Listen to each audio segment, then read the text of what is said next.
O pessoal vai se conectando. Bom dia a todos. Bom dia. Hoje em dia a gente não vê mais as pessoas, né, Anselmo? Mas... Olá, bom dia, bom dia. O número está aumentando aqui. Deixa o pessoal ir entrando. Em 30 segundos a gente começa. Bom dia, Paulo Ruela, mandou aqui no chat. André Silva, tudo bem? Bom dia. Olá, Carlos. Olá, Mauro Frangipani, sempre presente, tudo bem?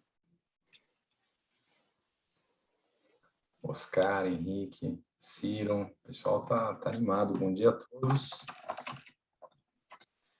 E vamos seguir o cronograma aqui. Já queria fazer uma rápida abertura antes de agradecer o Anselmo e o Diego. Queria desejar a todos os participantes as boas-vindas, que vocês tenham aqui conosco na próxima hora. A gente encerra às 11 horas pontualmente. Um tempo bacana, um tempo diferente.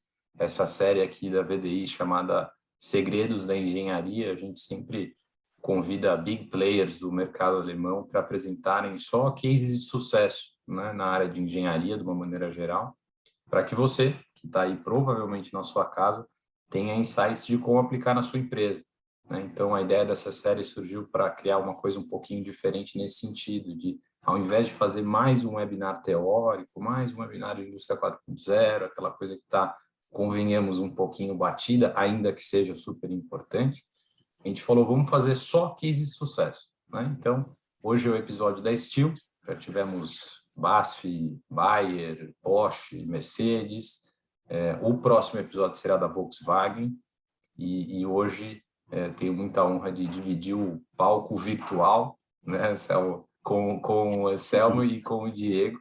O Diego é supervisor de engenharia de manutenção no grupo da Steel, o Anselmo é gerente de manutenção no grupo da Steel, e hoje eles vão mostrar para a gente a central de monitoramento da Steel.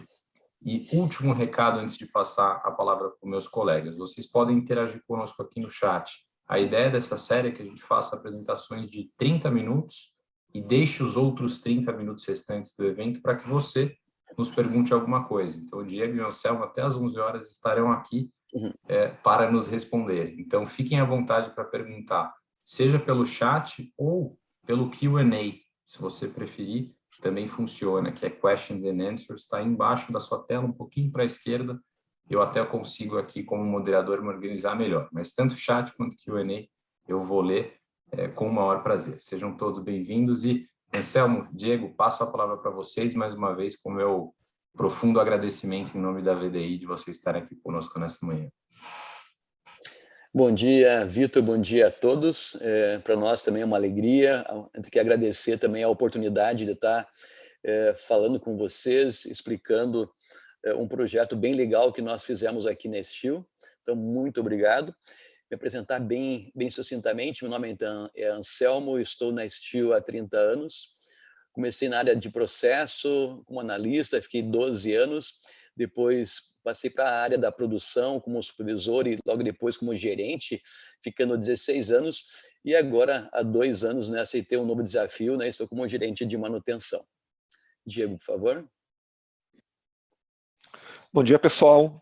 Me chamo Diego Peixoto, estou atualmente como supervisor de engenharia de manutenção aqui na Steel, já são 7 anos, 7 virtuosos anos. A minha experiência sempre foi na área de manutenção, então a gente quer dividir justamente com vocês um case de manutenção, apesar de estar muito voltado para a área de TI, digamos assim, de informações, né? A gente quer dividir com vocês a parte justamente de negócios, a nossa experiência de como que foi um projeto aqui para a indústria 4.0. Obrigado, pessoal. Ok, voltando, vamos então compartilhar o nosso material. Só um pouquinho. Já está na tela aqui, viu, Anselmo? Opa, está aparecendo para vocês agora aí? Como é que está? Tá. Ok. Tá, então, como ele comentou ali já o João, né, o nome do nosso projeto é Central de Monitoramento de Manutenção, e a intenção nossa, inicialmente, é falar um pouquinho sobre a Steel, de forma bem sucinta, comentando um pouco sobre o que é o Grupo Steel. Ele é uma empresa familiar, ele é uma multinacional alemã, ela já está na sua terceira geração. E aqui no próximo slide, ele fala então sobre as unidades de produção. Deixa eu colocar aqui um ponteiro para ajudar, né, na apresentação. Então, a história toda iniciou em 1926, né, na Alemanha, né, com o senhor Andreas Steel, né, o fundador, a primeira geração, e depois começou a se expandir as suas unidades de manufatura. Então, além da Alemanha, temos nos Estados Unidos, na Suíça, na Áustria, na China, na Filipinas e no Brasil. Nós temos então uma unidade, que a gente vai explicar com mais detalhes em seguida, na cidade de São Leopoldo. Então, aqui na Alemanha, foi onde tudo iniciou, já é uma empresa que tem, quase 100 anos de idade, de existência, e com muitas vitórias, muito orgulho. Bom, a Steel está presente em mais de 160 países, em 5 continentes. Ela tem um faturamento anual em torno de 4,6 bilhões de euros. E em termos de funcionários, 18.200 funcionários no mundo inteiro. Aqui as áreas onde a Steel atua, na área da silvicultura, no seu manejo das florestas de forma responsável, na área da agricultura, também manutenção de jardins e áreas de paisagismo, na área da construção civil, e cada vez mais nessa parte do seu cliente, faça você mesmo em casa ou no seu sítio. Isso aqui é algo que tem crescido bastante. Aqui mostra um pouco da sua gama de produtos. Então, além das motosserras, cada vez mais temos outros produtos, como motopodas, as roçadeiras cresceu muito nesses últimos 20 anos, cortadores de grama, os seus podadores, sopradores, lavadores de alta pressão. Esse é que se usa na área da construção civil, os cortadores de disco, para corte de pedra, concreto, os tratores e os pulverizadores, né, que além da agricultura, aqui encontramos um novo nicho de mercado ano passado, né, com a Covid, nós realmente estamos utilizando, né, muito forte no combate ao Covid, através do pulverizador, usando um produto e fazendo a sanitização de ambientes, enfim, locais, automóveis. Isso tem vendido bastante, infelizmente mesmo com a Covid, encontramos nós, né, felizmente, também um novo nicho e um novo mercado para a gente.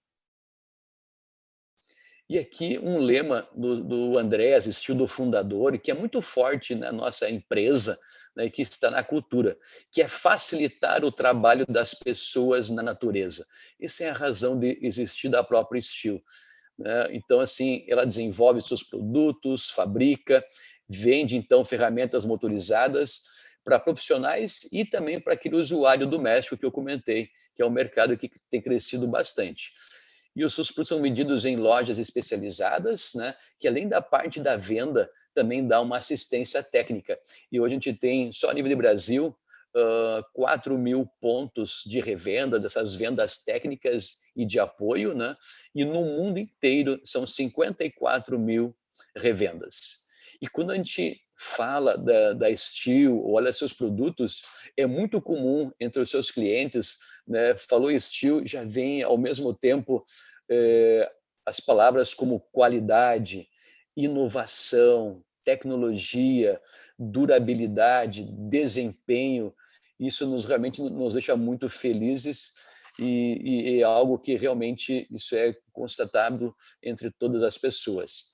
E também é uma empresa que tem uma relação duradoura, muito longa com seus fornecedores e com seus próprios funcionários, onde realmente nós, como funcionários Steel, temos muito orgulho de ser Steel.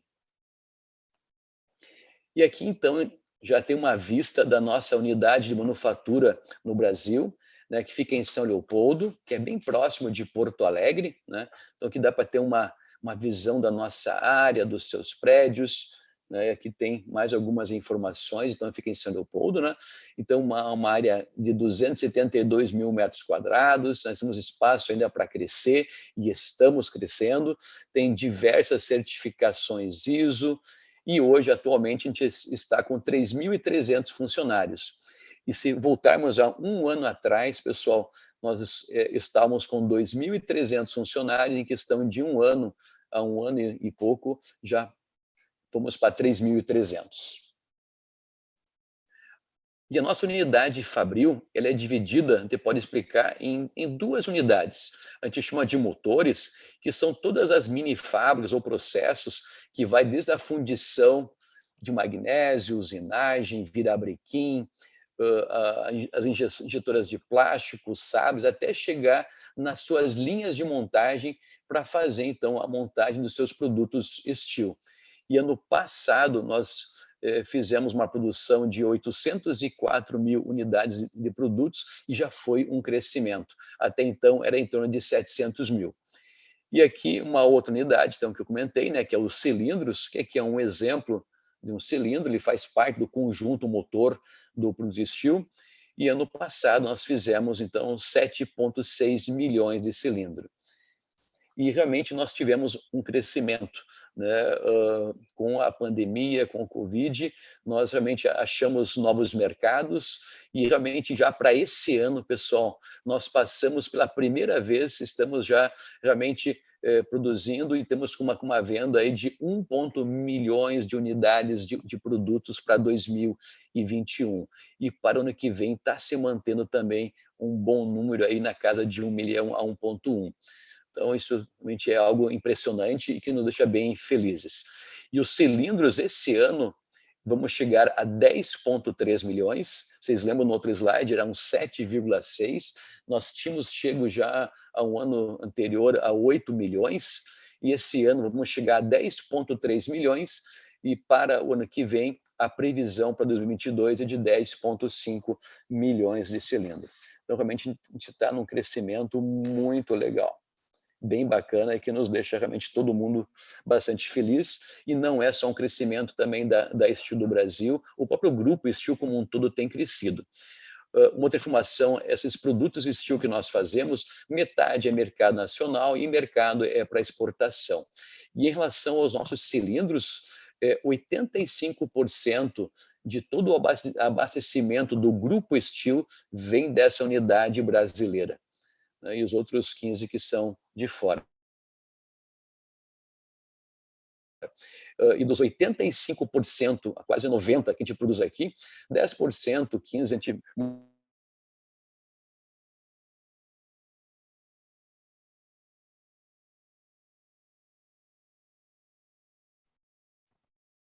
Deu uma pequena travada, né, Diego? Opa, voltou o som agora? Oh, agora Alô? voltou o som. Estão ouvindo? Tá. Foi pouco tempo? Foi Coisa de 5 muito tempo? segundos, Anselmo. Pode Não, então tá. continuar. Ok. Então aqui assim, então foi... Só estão comentando de novo, metade da produção das nossas linhas de montagem é nacional e metade ela vai para exportação.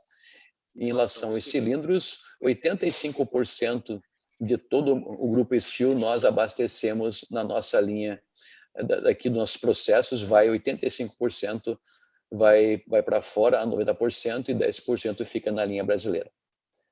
Ok? Então, essa aqui é a parte da apresentação da nossa empresa brasileira. E vamos, então, agora então, ao nosso case técnico, que é a nossa central de monitoramento de manutenção. Né? Esse projeto ele iniciou, pessoal, faz uns 2 anos. Ele é um projeto interno da nossa engenharia de manutenção, da nossa equipe de manutenção, com o apoio de toda a diretoria. Tem uma atuação bem forte também da área da TI nos apoiando e também de outras áreas industriais. Aqui nós temos a indústria 4.0.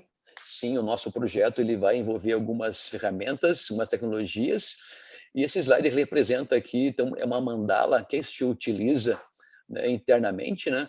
E o nosso, então, case ele vai utilizar o Big Data, o monitoramento em tempo real e a integração de sistemas.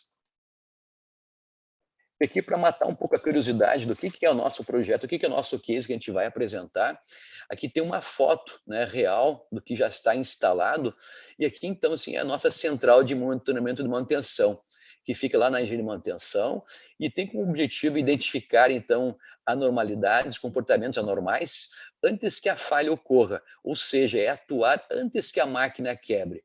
Com isso, então, a gente reduz custos, ganha produtividade, e também na própria qualidade dos nossos processos. E qual que foi a motivação, né, então, do nosso projeto? A gente está implantando algumas tecnologias do 4.0, tem que ter uma finalidade, um motivo, não é implantar apenas por implantar.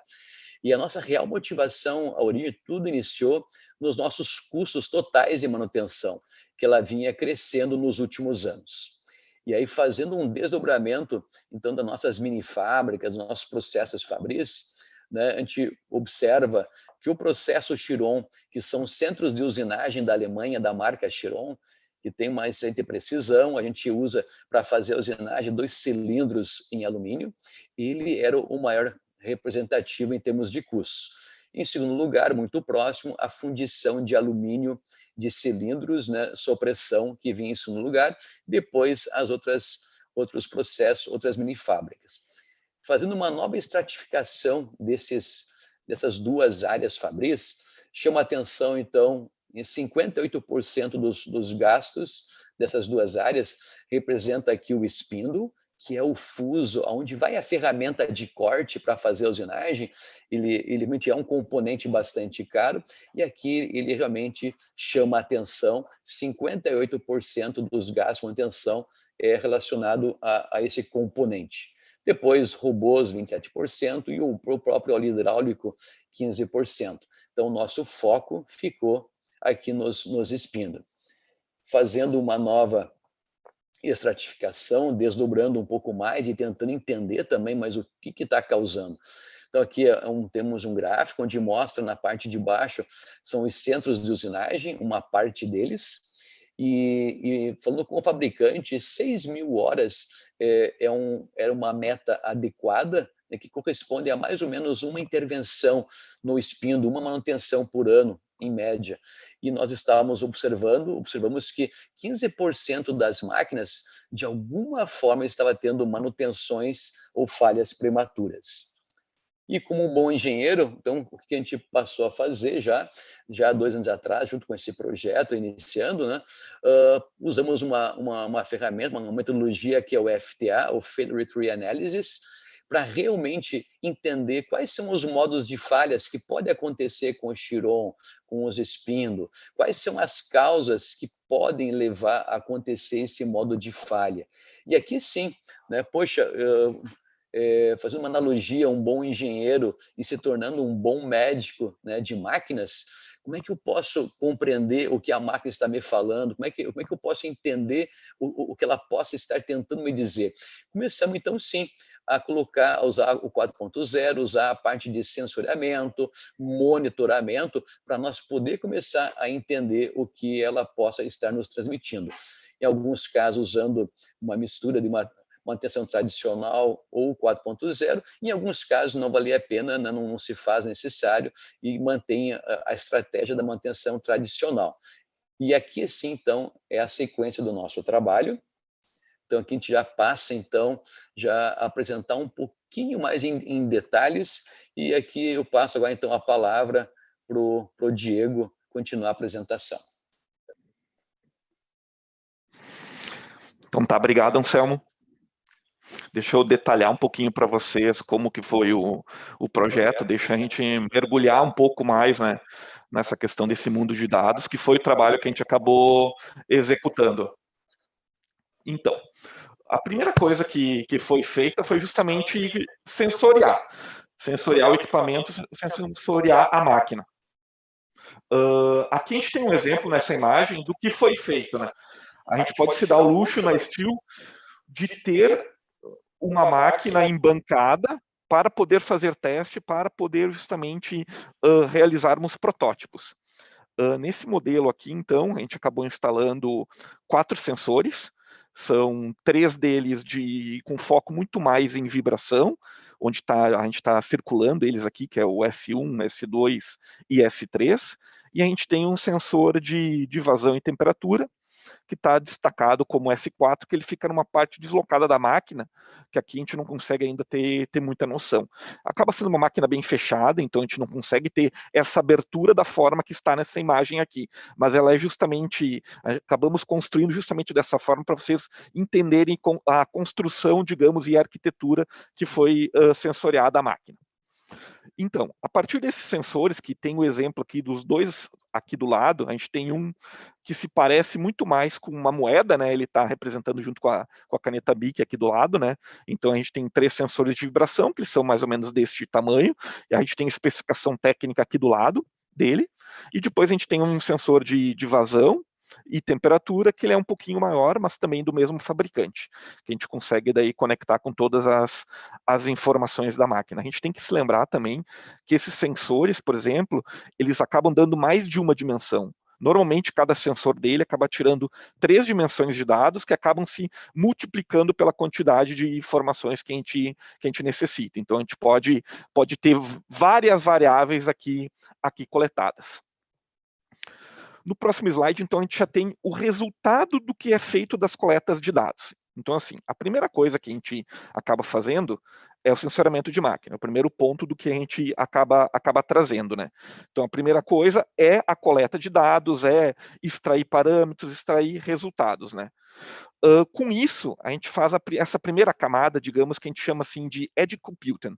Então, é toda a computação de borda. A gente acaba fazendo com esses sensores, eles não sobrecarregam nossos sistemas, nossos servidores, né? Eles já têm uma capacidade de processamento, então esses dados já sobem para os nossos sistemas já com uma certa leveza, vamos dizer assim, né? Então, a gente já traz eles com um nível de análise já pré-pronto. Então, que acaba nos facilitando. Mas mesmo assim, como vocês podem ver, as informações já são um pouco confusas, né? Então eles trazem já, tipo, nesses gráficos, alguns poderiam ser até piores, dependendo, né? Alguns são espectros, né? Acabam trazendo, mas eles já processando esse tipo de informação, e o grande desafio que a gente tem aqui nesse meio é justamente poder analisar os dados. Então, o primeiro passo que a gente faz depois de sensoriar é justamente essa questão de mineração dos dados, né? A gente poder coletar eles e justamente saber realmente o que é importante e o que não é importante desse meio como um todo, né? Então, a gente tem essa primeira etapa. Depois disso, a gente tem uma das etapas mais fundamentais de todas que a gente tem aqui, né? Que é justamente identificar o que é realmente importante do que não é importante para as nossas análises. Uma coisa que vale ressaltar nesse meio como um todo, né? A gente sempre tem que ter em mente que a gente tem vários tipos de dados. A gente tem dados numéricos, como esse caso que a gente está mostrando, a gente tem dados categóricos, dados nominais, dados representativos, tem vários tipos, né? Então, isso depende de como que qualquer empresa, qualquer negócio venha tratar, né? O fato é que acontece? No mundo real que a gente trabalha, a gente sempre tem os outliers, a gente sempre tem os foras da curva, a gente sempre tem ruído, a gente sempre tem coisas que tem que ser removida. Então, um grande trabalho que a gente tem aqui, um dos primeiros trabalhos é o quê? É a limpeza dos dados. Então, a gente acaba tendo que fazer esse trabalho já como base. A gente acaba limpando tudo isso e acaba também tendo que filtrar. Isso é importante porque nem todas as informações, nem todas as características são essenciais para prover os modelos que a gente vem a fazer. Nesse caso, especificamente, como a gente está tratando aqui de prevenção de falha, de predição, de prescritiva, muitas coisas são nesse sentido, então eu tenho que também fazer um trabalho muito bom de base, de poder separar o que é lixo e o que realmente é importante para o meu negócio, né? Então, uma das primeiras coisas que a gente tem que fazer, e a gente fez aqui, é justamente poder tabelar, que a gente chama, em muitos momentos, clusterizar, e correlacionar dados, né? A gente precisa correlacionar dados para prever informações futuras, né? E para fazer análise, a gente tem que, às vezes, eu gosto de fazer a seguinte analogia, né? Em muitos momentos é preciso, talvez, a gente saber o peso e a altura de alguém para justamente poder estimar qual é a pressão arterial que aquela pessoa pode ter, né? Pode ter pressão alta, pode ter pressão baixa. Então, a gente também tenta fazer isso aqui com os dados, né? Então, a gente também tenta trabalhar justamente nesse nível. Então, a primeira coisa que a gente faz é justamente tabelar, clusteriza e vamos tentar correlacionar. Aí o que a gente entra, né? A gente entra muito na questão também do mundo estatístico, né? Para isso, uma das primeiras coisas que a gente tenta fazer e busca fazer é justamente, vamos transformar isso em algo visual, né? Vamos transformar esses dados em algum padrão de tendência, visualização. Então a gente começa com estatística básica, média, mediana, desvio padrão. A gente começa muito com isso para tentar justamente entender a falha, né? Antes de poder prever, eu tenho que conhecer ela. Como o Anselmo bem antes mostrou, né? A gente tem que saber o perfil de perda. Então a gente acaba fazendo FTA justamente para começar a ter aquelas identificações básicas.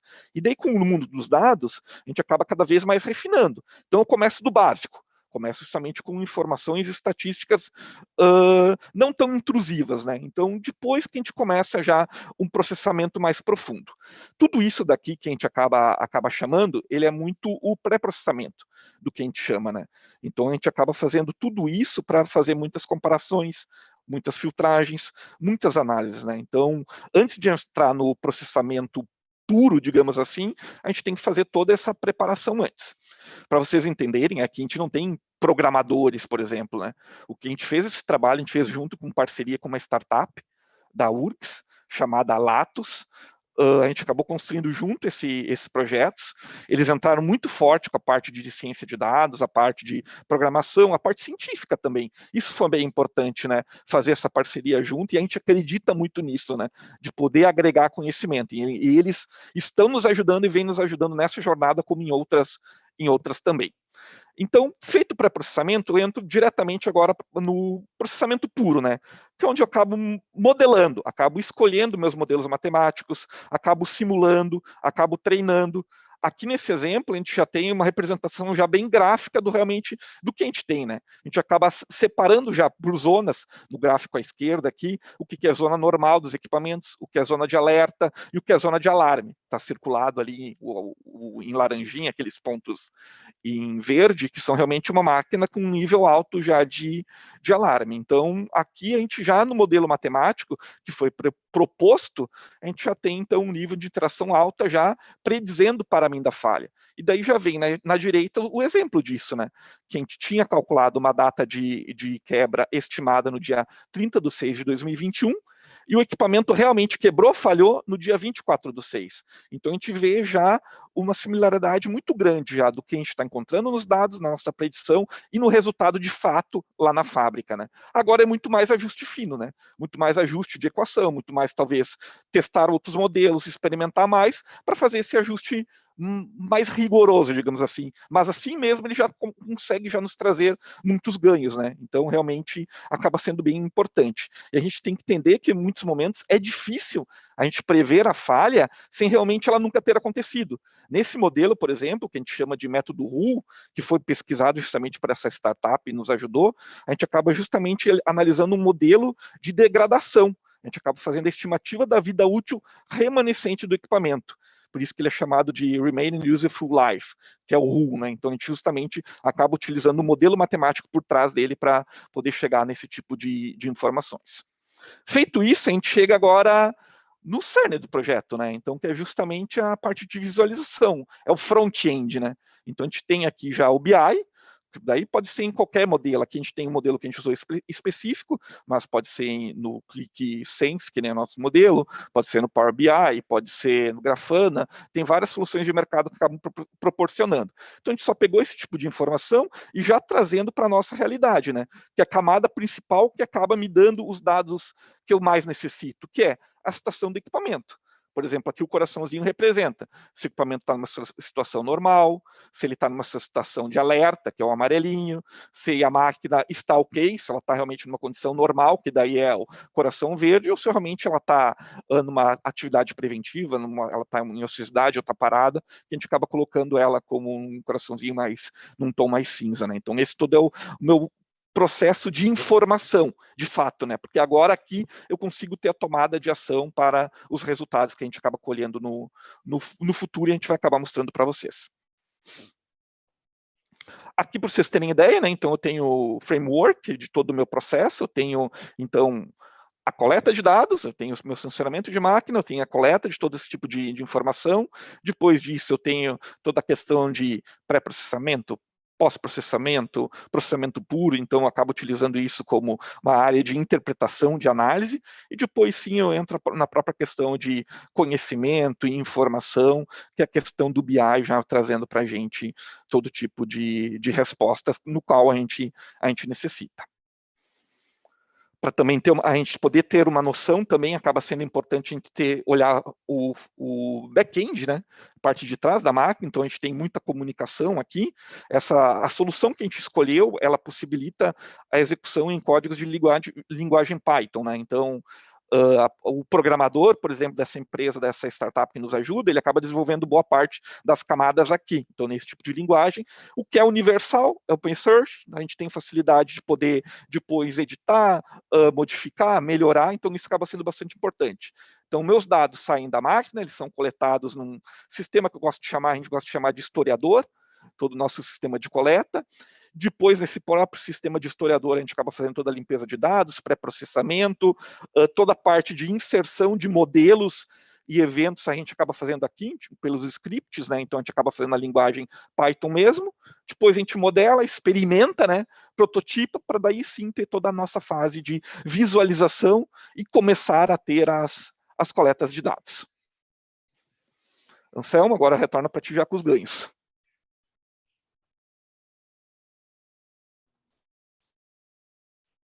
Anselmo, você está no mudo. Eu que te coloquei, te peço desculpas por isso, porque eu acho que vocês estão no mesmo ambiente, então acabava dando uma ecoada. Veja, aí embaixo à esquerda tem um mudo, tem que clicar. Aí embaixo à esquerda, vê se você acha. Talvez você tenha que dar aquele Alt Tab.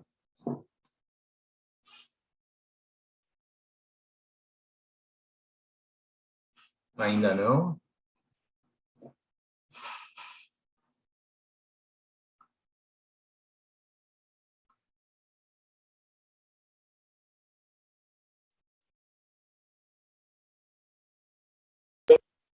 Opa, agora foi. Não, ainda não estamos te ouvindo, Anselmo. Opa, e agora? Agora Voltou? foi. Agora sim, beleza. Obrigado, João, também. Imagina. Retornando, então, com o material. Olá, estão ouvindo? Está aparecendo agora Sim, já? sim. Beleza, Tá obrigado. certinho. Legal. Se foi para dar um suspense, então, ao resultado aí, João. Então, aqui, pessoal, dos 2 anos, né, no nosso trabalho, aqui está aquelas 14 máquinas da Chiron, né, onde ele ficava, então, aqui mostra um gráfico de quantas horas que nós estávamos rodando até ter uma manutenção. Então, ele ficava em torno aí de umas 3.500, 4.000 horas, em média, e aí eu tinha essa parada. Depois desse trabalho, né, ele implantado com os sensores, tudo aquilo que ele explicou, o Diego, aqui está o resultado já, pessoal, dessas mesmas máquinas, o quanto que elas avançaram e que estão trabalhando em termos de vida útil, né? E aqui uma média, então, né, do que aconteceu, então, de 3.300 horas, né, para 10.000, 11.000 horas nessas 14 máquinas que foi realmente o nosso piloto. E a gente está realmente ampliando. Aqui está o resultado em termos de custo, né? Então, em relação a essas máquinas, aos Spindo, já uma redução de 28%, né? Nesse indicador que a gente chama de BAB, né? Então, nós estamos já colhendo os frutos, reduzindo os custos de manutenção, com isso também ganhando em produtividade, né, das máquinas, reduzindo o downtime, né, que é a interrupção delas, e ao mesmo tempo pegando mais confiança, segurança e qualidade nos seus processos de manufatura. E aqui um resumo, pessoal. A gente já está em 30 máquinas instaladas da Chiron. Hoje a gente tem 55, tem mais máquinas chegando, que eu comentei, a gente vem num crescimento, né, no grupo e em especial na Steel Brasil. E também isso não é só para a Chiron. Aqui também a gente colocou aqui uma observação que a gente observa e já está também fazendo aqui em outros equipamentos. Então isso aí dá para se aplicar sim em outros processos, em outras máquinas, como robôs, em injetoras de fundição sob pressão, a gente tem já um trabalho, em outras máquinas de usinagem, na parte de injeção de plástico. Então, aqui, isso aí realmente ele pode ser utilizado em outros processos. E o conhecimento, aqui algo bastante legal, muito importante, eles são sistemas complexos que a gente está aprendendo, né? E aqui é a introdução, né, de um novo papel, né, de um profissional do futuro. Então, realmente, essa conexão aí com 4.0, essa troca de ideias com a startup, a gente buscando conhecimento e aprendendo a cada dia, realmente isso tem sido algo muito legal. E é realmente aqui um resuminho do próprio, uma parte desse trabalho, que é realmente, poxa, como é que você consegue transformar dados em informações para te ajudar na decisão do dia a dia? E que com certeza isso vai alavancar economias, ganhos, savings, né, para a empresa. Então aqui também um pouco de um resumo também do nosso trabalho, né? Quero agradecer a atenção de vocês aí, né? E muito obrigado novamente, João, pela oportunidade de estarmos juntos aí compartilhando um trabalho que nos deixa bastante felizes e orgulhosos. Diego, quer comentar alguma coisa também? Santo, e passo para as perguntas. O João. Não, perfeito, Anselmo. Já podemos ir para as perguntas, aproveitar. Então, vamos lá. Vou fazer a primeira. O pessoal não tem direcionado, então eu vou fazer aqui, vocês vejam quem é melhor responder, fiquem à vontade, tá? Tá legal. Primeira é do Carlos. O Carlos Eduardo Pereira, ele pergunta o seguinte: esse projeto foi desenvolvido apenas com a equipe interna da Steel ou em parceria com algum ICT, por exemplo, centro de pesquisa, universidade, etc.? Bom, ele é um trabalho nosso, é da Steel Brasil, então ele é um trabalho interno da nossa manutenção, da engenharia, né? Envolveu pessoas também da área das oficinas, o pessoal da própria TI, e ali ele comentou, acho que um pouquinho atrás, né, o Diego, né, de uma startup, né, que ela fica dentro da URGS, e realmente essa parte do data science, né, eles têm nos ajudado, a gente tem aprendido com eles e a gente também tem buscado também conhecimento. Mas, então, eu diria assim, é um trabalho interno e, se for dizer assim, com uma busca externa, então, dessa empresa Latus, né, que é uma startup da Universidade Federal do Rio Grande do Sul. Boa, Anselmo. O Mauro Frangipani também perguntou a mesma coisa, se esse trabalho foi desenvolvido in-house ou com algum parceiro, acho que está respondido. O Renato Costa pergunta o seguinte: vocês utilizaram alguma técnica de aprendizado de máquinas para análise de dados? Se sim, fizeram com capacidade interna ou consultoria externa? Vamos lá, essa eu posso responder. A parte de machine learning, digamos assim, a gente usou muito a questão de árvore de decisão para fazer a extração de todas as features, todas as variáveis. Então, isso entra justamente em aprendizado de máquina. Só que ele ainda é muito cru, porque a gente não tem todas as falhas ainda. Então, como a gente está começando, a gente está ainda utilizando esses modelos iniciais de aprendizado e de consolidar os dados para features. Então, a gente pretende explorar mais, tendo mais modelos de falhas, mais formas, a gente pode cada vez mais acrescentar técnicas de machine learning. Mas hoje, no ponto que a gente se encontra, a extração de features por árvore de decisão é o que mais se adequa. Boa, Diego. Uma pergunta agora do Giancarlo. Como foi a transição da Steel para esse tipo de abordagem orientada a dados? A Steel conta hoje com uma equipe de inteligência de dados? Foram encontrados desafios na seleção desses profissionais?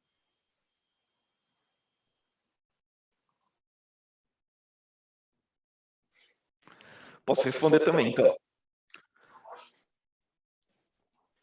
Diga lá, Diego. Quer que eu repita? Só um minutinho. Não, pode ficar tranquilo. Só o eco que está dando aqui, eu vou pedir para o Anselmo desativar um pouquinho.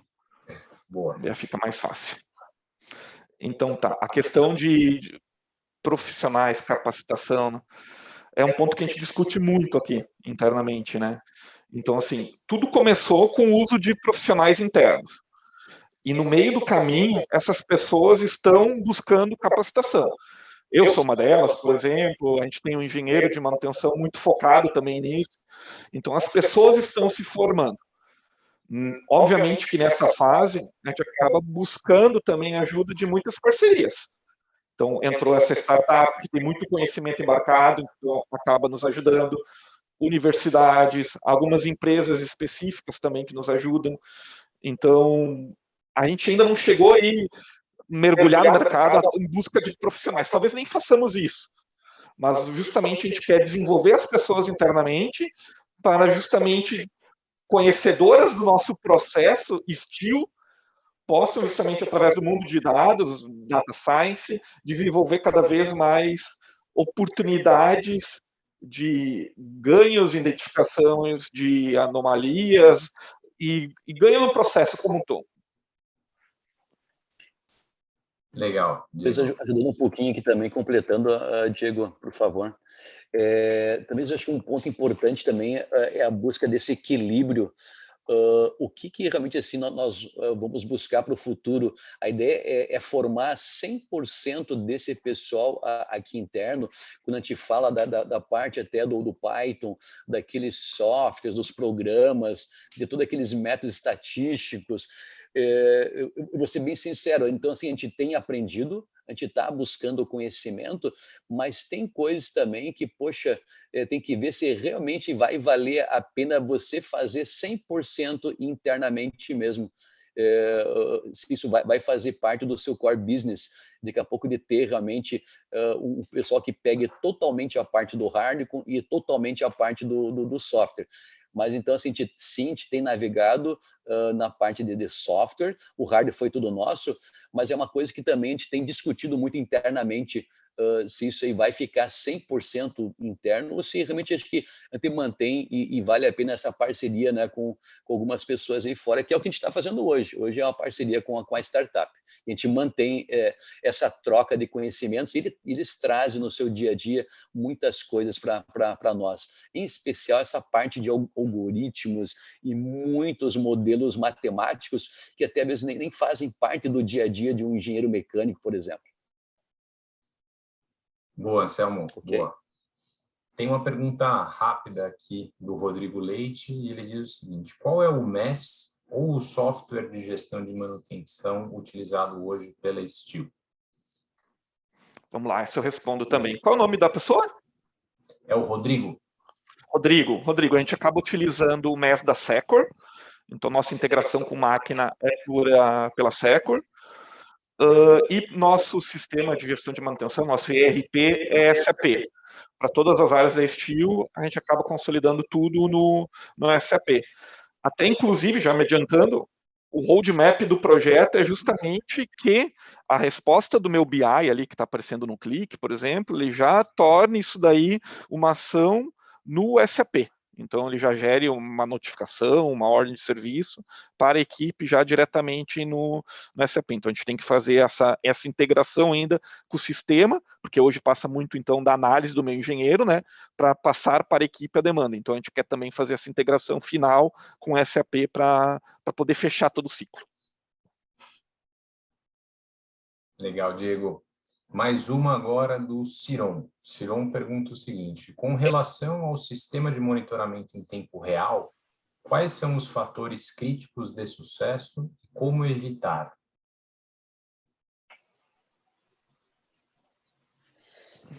Ciron, são tantas coisas que eu vou tentar simplificar um pouquinho, né?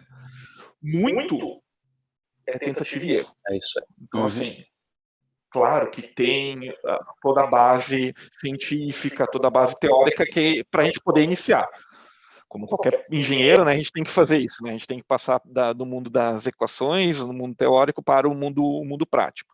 Então, a primeira coisa foi essa situação. Então, a gente tem que muito experimentar, né? É a vivência. Então, tanto que a gente vê que muitas situações hoje, dificuldades que a gente teve no começo, que seja da própria questão de limpeza de dados, saber o que é outlier, o que não é. Isso já foi muito complexo. Saber o ponto que realmente esse dado aqui realmente é um comportamento da máquina ou não. Isso é causado por uma ferramenta, isso é causado por um erro operacional. São várias variáveis que tem nesse meio. Então, o estudo e análise de uma pessoa que conhece o processo, ela é fundamental. Então, se a pessoa não conhece só dados, só sabe programar, só é cientista nessa situação, desculpa. Eu acho que no mundo da indústria, no nosso mundo, na nossa realidade, tem que ter. A pessoa de processo é fundamental nisso daí como um todo, para justamente simplificar, tornar menos árduo esse trabalho como um todo, justamente saber identificar que são parâmetros, o que não são, que são features, o que pode facilitar. Então, é muito tentativa e erro, como eu disse para vocês, tudo tem que passar de uma base, né, de qualquer forma, mas eu acho que é muito experimentar. E para isso também, para facilitar cada vez mais, é necessário ter pessoas que conheçam do processo, juntando com pessoas que trabalhem e tenham facilidade de dados. Se puder te responder, seria muito nesse caminho. Diego, talvez só também endossando um pouquinho, pegando da experiência, além da tentativa e erro, inclusive naqueles slides anteriores, onde a gente define, né, os limites, os alarmes, pessoal, isso foi realmente algo que a gente foi construindo e otimizando. E realmente, quando a gente fala de centro de usinagem, a gente não está falando apenas, né, da máquina em si, lá do espino, do rolamento, né, ou seja, da refrigeração.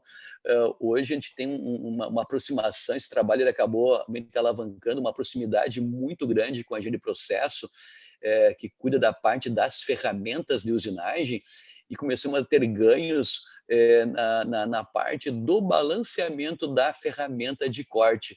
Então, assim, hoje é um trabalho que a gente acabou realmente já se unindo com essa área do processo, que a gente chama de TRF, onde, se por acaso a ferramenta ela vem com algum pequeno desbalanceamento, a gente começa a pegar a vibração, mas até então a gente achava, olha, deve ser o rolamento, deve ser alguma coisa da máquina. E não, é uma coisa já ligado a uma outra área, né, companheira nossa, e aí começa a fazer já realmente uma atuação, até porque se realmente eu não fizer uma correção da ferramenta, aí sim eu posso ter uma danificação do rolamento e aí uma danificação do próprio espino. Mas realmente colocando a mão na massa, realmente um desafio, e envolvendo as pessoas. Né? De nada vai adiantar software e hardware se as pessoas não estiverem realmente unidas, interagindo, né? E trocando ideias para ir crescendo juntas. Boa, Anselmo, boa. O Renato também parabeniza vocês pelo trabalho. Ele diz que acredita que até na Alemanha esse trabalho deve ser pioneiro, né? Então, muito bacana. Sim. E, João, até aproveitando, diga. Desculpa, perdão, igual ela falou ali da Alemanha, sabe que até, assim, poxa, até para valorizar, né, o Brasil, né, mas a nossa empresa, em relação a esse projeto, a gente está sendo pioneiro no grupo. Inclusive, quando a gente compara e fala com a própria Steel americana, Steel alemã, suíça, da Áustria, eles têm nos contactado já para realmente ver como estamos fazendo. E, claro, aqui o grupo é uma unidade, aprende com outra, mas aqui a gente está sendo pioneiro dentro do próprio grupo. Não só com esse monitoramento, até com algumas outros projetos que a gente está também fazendo aqui dentro. É importante também destacar, Anselmo, assim, a gente sendo empresa alemã, né? Então, quem acompanha os cases aí da VDI já deve saber um pouquinho disso, né? Então, tudo tem que ser baseado em fatos e dados, né? Então, tudo precisa ser muito bem esclarecido, muito bem vendido, muito bem apresentado. Então, nada mais justo, né? Como o projeto, realmente, se tem que dar resultado, que dê resultado, que apresente esses resultados, né? Então, isso acaba sendo bastante importante. E acaba facilitando depois em projetos futuros também, né? Vocês têm, o Anselmo falou no começo, né, da nossa apresentação, que são 2 anos trabalhando nisso, né? Então tem muito erro, como tem muito acerto. Agora a gente está numa fase já de colher muitos resultados, mas na medida que a gente vai já dando mais capilaridade, vai abraçando mais máquinas, a gente tem um parque de mais de 1000 máquinas aqui na Steel, e todas são características diferentes, e todas vão ter que ser vendidas como um projeto diferente. Então, tudo isso exige aprendizado, né? Só que, justamente, quando a gente consegue trabalhar já com um grupo bem heterogêneo, nesse caso, né? Com conhecimentos bem aplicados, eu acho que os ganhos e potenciais de ganhos são muito altos, né? Então, isso eu acho que acaba trazendo também bastante sucesso para o nosso trabalho. Boa, legal. Diego, pegar a deixa para te fazer uma pergunta e, na sequência, também faço a pergunta do Carlos e também a pergunta do Getúlio. Nós temos mais 10 minutinhos de acordo com a sua fala, eu acho que ela vai encaixar muito bem a pergunta do Rogério. Ele diz o seguinte: como foi o convencimento da diretoria para a implementação de todo esse projeto? Quais foram as dificuldades? Isso daí o chefe mata aí, que ele sofreu junto aí com a gente para poder vender. Nada, né? Animais de uma empresa alemã, a gente acaba fazendo sem antes realmente apresentar, né? E fazer um estudo, né? Uma POC que a gente fala, né? uma POC de conceito, ou pelo menos alguma coisa embasada teoricamente para se fazer o cálculo do próprio ROI, né? Então, assim, aqui envolvemos, sim, a diretoria, teve também um contato com a nossa área da contadoria, a TRI participou ativamente e realmente teve uma etapa aí que a gente não escapa, isso para qualquer coisa, a gente não vai assim querer inventar nada do nada, ainda mais que não foi um investimento também assim baratíssimo, né? Então, teve todo um preparo aí, e aí realmente a confiança da diretoria para que a gente começasse a fazer e a investir, né? Isso, na verdade. Né? Isso devia complementar alguma coisa? Não, isso daí é skin the game, né, Anselmo? A gente botou nossa pele em jogo para justamente ter os ganhos agora, né? Esse é o fato. Tem que se arriscar, tem que ser arrojado para justamente colher resultados positivos.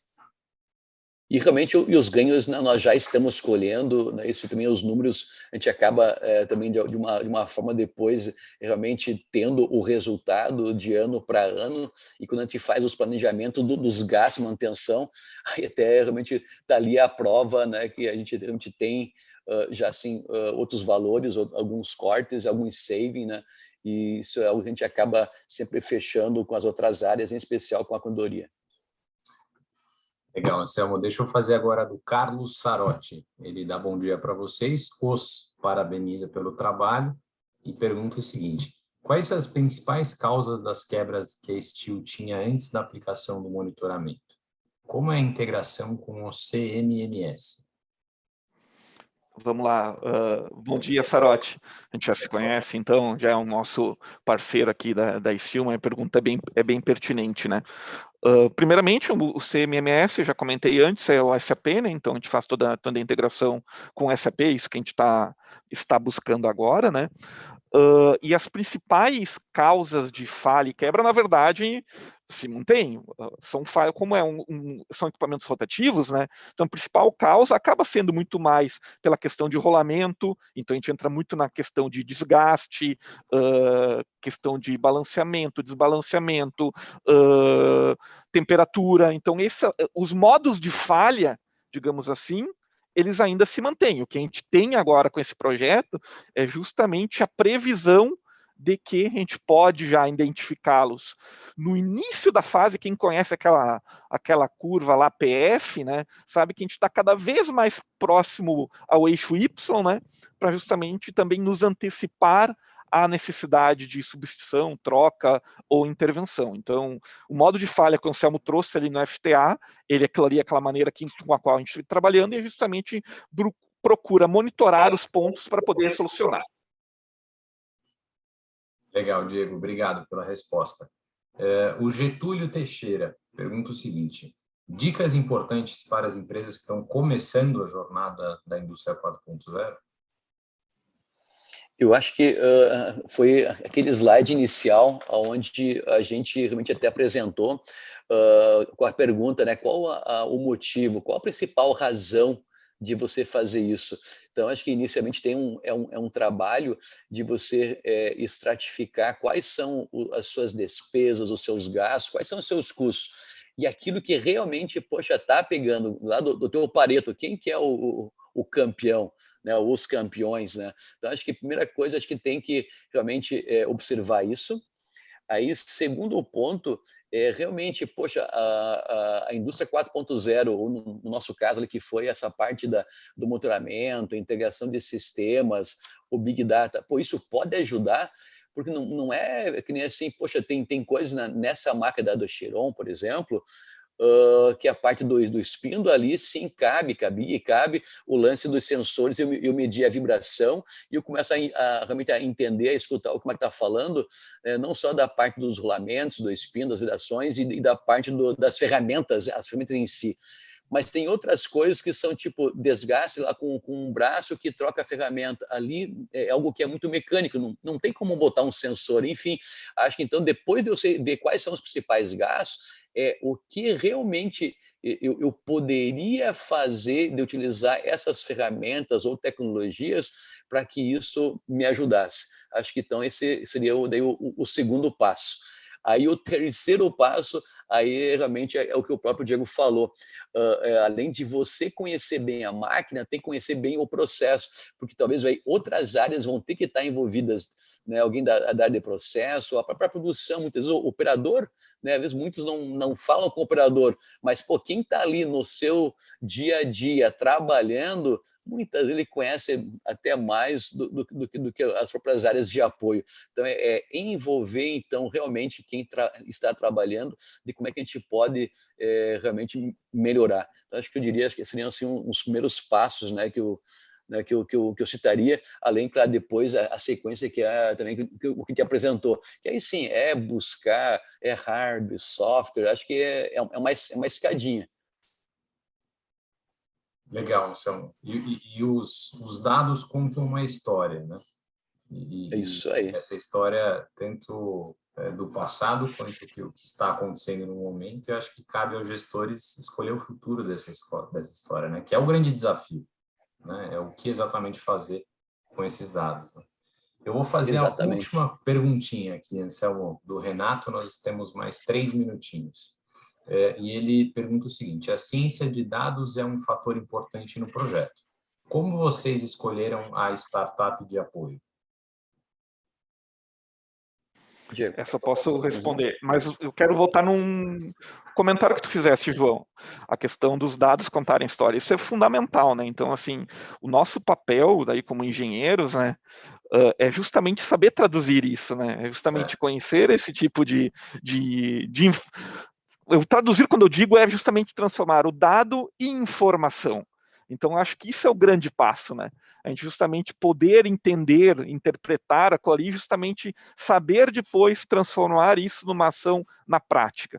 E em muitos momentos é aquela história como a gente diz, né, cara? Se o dado ele é mal vendido, maltratado, não adianta de nada. Então, isso é fundamental, isso é muito importante. Então, pegando ali a pergunta do Renato, né, que ele, a respeito da questão de aprendizado de máquina, ciência de dados. Primeira coisa, é fundamental. Sem ciência de dados, a gente não teria feito nada disso. Isso é o básico do que foi para o nosso trabalho. E respondendo através da onde que a gente encontrou, como que a gente encontrou essa startup, por exemplo, né, é interessante, porque da mesma forma como muitos de vocês vieram participar desse evento, que foi através do LinkedIn, a gente também encontrou eles através do LinkedIn, né? Se eu não me engano, eles fizeram um trabalho para a Petrobras, o Transpetro, e a gente achou interessante, porque o trabalho deles, o nosso ambiente sendo muito seriado, não é um processo contínuo, é muito comum, às vezes, a gente cair no erro de contratar alguma empresa muito focada nisso, né? Não que seja errado, mas a gente queria muito mais alguém voltado para a máquina-ferramenta, para o nosso mundo, para o nosso universo. E a gente identificou um potencial neles nisso. E foi, no caso, superado as nossas expectativas, né? Porque além de eles terem, não digo que terem a solução, mas nos ajudaram muito e vem nos ajudando muito na solução. Então a gente acabou utilizando um meio social, digamos, né? Social profissional, que é o LinkedIn, encontramos essa empresa, essas pessoas que vêm nos ajudando até hoje, né? Excelente, Diego.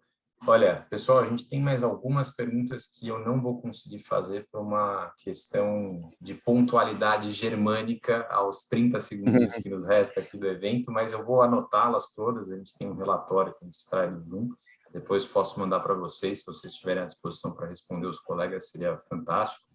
E queria agradecê-los, foi uma apresentação muito bacana, atingiu todas as nossas expectativas, o chat aqui, todo mundo parabenizando vocês, então, em nome da VDI, queria agradecê-los, a Estil é uma grande parceira, Anselmo já conhece de longa data, Diego nota 10, foi um prazer te conhecer e que venham outras oportunidades, né? Sejam vocês como participantes ou palestrantes. Foi muito bacana estar com vocês essa manhã e mais uma vez, em nome da VDI, nosso muito obrigado.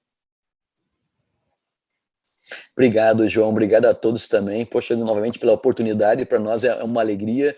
E aquela história, a gente tem que ter sempre a humildade de buscar conhecimento e de um aprendendo com o outro, e assim nós todos ir crescendo. Obrigado, viu?